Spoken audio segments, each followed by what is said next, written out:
Hi everyone, in this video, I'll be showing you how to configure a simple network in Cisco Packet Tracer. So we'll set up IP addresses, a web server with a custom web page, and a DNS server that allows us to access the web page using a human readable domain name instead of an IP address. So let's get started. So first is we're gonna do we'll start building network topology. So I'm gonna do adding one router. So one router, then two switches ato ang akong next i-add. Two switches, and then mag-add din ko og next is mag-add ta og kuan 3 ka PC. So we're gonna add 3 ka PC. And then next ana is mag-add yung taog server. So after ana na kung ano man nato, mag-wiring na dayon ta. So atong gamiton nga wiring is this one, copper straight through. So copper straight through. So i-connect na to sa server, kutuplokon si fast ethernet, i-connect na to siya kang switch, and then fast ethernet ka na pinakauna atong tuplokon. And then si PC naman atong i-connect siya kang switch. Then the same lang gihapon atong buhaton. Si PC2 naman same lang gihapon, i-connect na to kang switch 1, then fast ethernet gihapon. Then si switch naman i-connect din nato kang router. So gigabit 00 atong tuplokon ana. Kay si isa is gigabit 01 man na siya. Kay 00 man to siya, kana siya 01. So last ato dang ibutang ana, same lang gihapon dagdagan din. Copper straight through lang gihapon nga wire, and then si PC i-connect na ta kang switch. Then same fast ethernet dayon.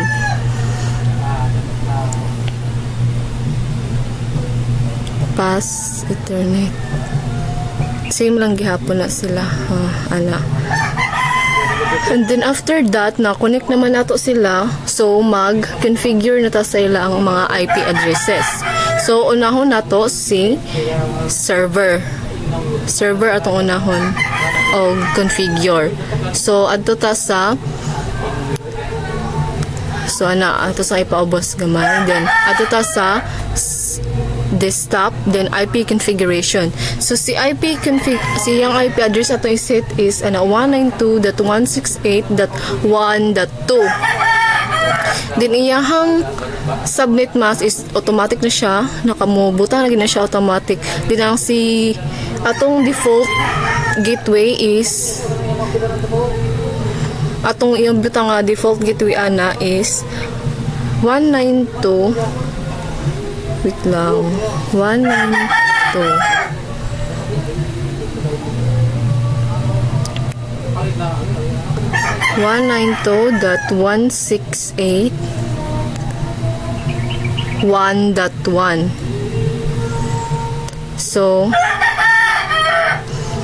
letter na si DNS. So next atong i-add na pud nga atong i-set nga IP address is atong i-configure ilang IP address is si PC1 na naman. So kanang tulo nga PC mo na ato ang i-set tanan nga mga atong i-configure ilang mga IP address. So kaning naman si PC1 same lang 192.168.1.3 ni siya. Then subnet mask is automatic na siya. Then default gateway is same lang ang default gateway is same lang na siya tanan. So dapat 192.168.1.1. So okay na siya.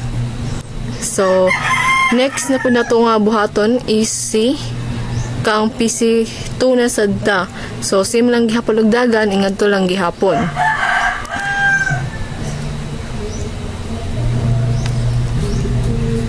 So mao ra gihapon 192.168.1.4. 4 na ni siya, gisunod ra nako ang ilahang IP address. So sa default gateway na naman same lang gihapon 192.168.1.1. same lang siya. So kang PC3 naman dayon tay ngadto lang gihapon gidugdagan, same lang gid sila, dapat sunod ang iyahang IP address para dili ka malibog. And then akong gisunod sila nga ilahang IP address is sunod lang para dili libog din, same lang gihapon nagdagan. So ing maorat to siya dira sa mao na ingan na siya pag-configure sa IP addresses. So next is mag-configure na naman tayo sa router interface.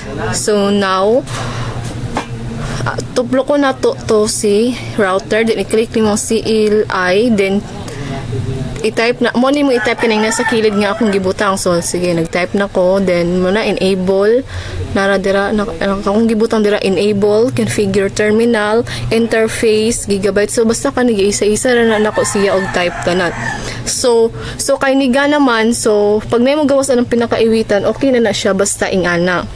Wala na problema, mugana na imuhang kuan ana code. So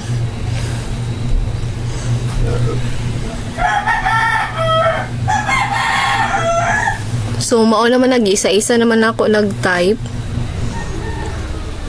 Okay na siya.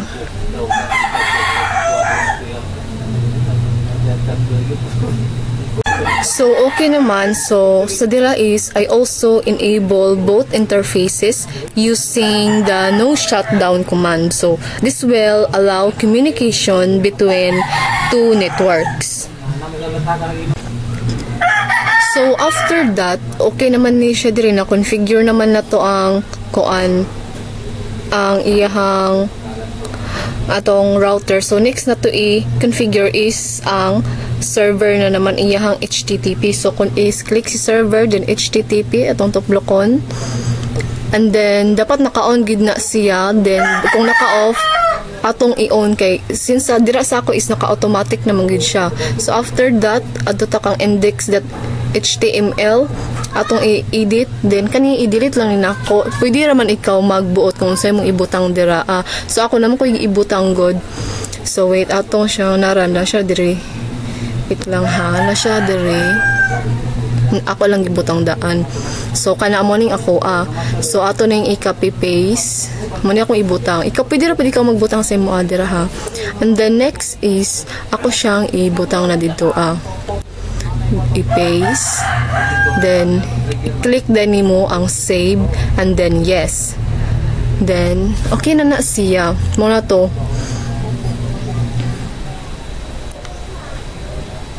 So this page will be displayed whenever a user visit the website. So mo na ang ma-display niya. Mo na sulod kibali mo ra siya mo na yung content. So after that is ato na namang i-configure si DNS. So i-click na to server, then DNS. Tuplo ko na to si DNS. Wait lang, ato ipaubos.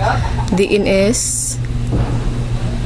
Kaya humalaman sa HTTP si DNS naman. So naka-off man siya. So dapat atong i-on. Kay wala di siya automatic nga naka-on. So ang akong ibutang ngalan is jrozy.com kay mo may ipabutang sa dili mo lang mo ibutang kay needed lang siya. Then address nako, akong IP address is 192.168.1.2. So i-click din na to si add ana. Click na to add. So nabutang na siya. So after that man naman siya ato na nang i-ex kay na add naman na to. So ato na dayong i-configure isa-isa ang mga PC na to. Ipang set na to ilahang DNS server. So PC1 ato nang i-set siya. So sa click nito si desktop, then IP configuration. So i-set na to yung DNS server. Same lang dapat ilahang DNS server kang katong gi-set na to kang kuan katong sa DNS sa server na to. So mo to 192. So okay na to. Then diri na naman tayo sa PC2. So 192.168.1. So same lang gihapon ang dagan dira. So now let's see if this is the moment of truth na jud. So atong i-kuan if mugana na ba jud. So i-type na to kato akong giset nga name. So jrogy.com.